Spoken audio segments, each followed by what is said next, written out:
2 жылдан бери Талас облусундагы ирригацияга өзгөчө көңүл бурулуп, чоң каналдар бетондолуп, дыйкандардын үлүш жерине суу алышы жеңилдеген. Бирок айрым ички арыктар тазаланбай калган. Эми Талас башкы суу чарба башкармалынын техникалары бошогондо айрым ички арыктар тазаланууда.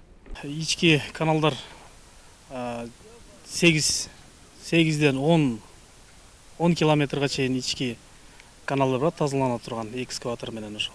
Азыркы күндө ушул жазында тазаланып жетишпей калган жерлерде азыр ушул ооз тарабынан экскаватор келип жардам берип уже элдерге тазаланып аткан учуру.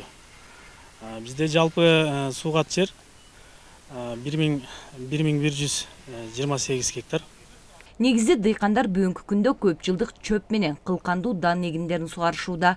Жылдага салыштырмалуу суунун келиши жакшы. Өзгөчө Манас районундагы дыйкандар Киров суу сактагычынан суу алгандыктан быйыл суу мол болуп, тартыштык жок.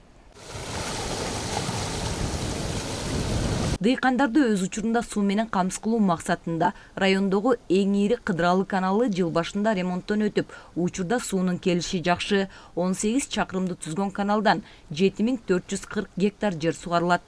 Быйыл Манас районунда мамлекет бөлүп берген акчадан 200 метр Г-образный блок салынды.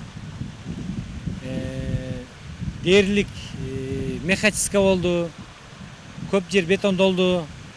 Өзүңөр көргөндөй, мына жогоруда көргөндөй, Кадыралы каналынын башына турабыз. Быйыл жаанчыл болуп, суубуз жакшы. Биринчи суу дээрлик бүттү.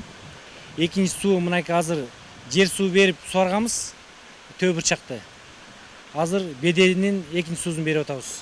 Айта кетсек, быйыл мамлекеттен Талас облусунда каналдардын ремонтуна 106 миллион сом бөлүндү. Ага бир катар ири каналдар бетондолсо, ички чарбалык каналдар механикалык тазалоодон өтүүдө.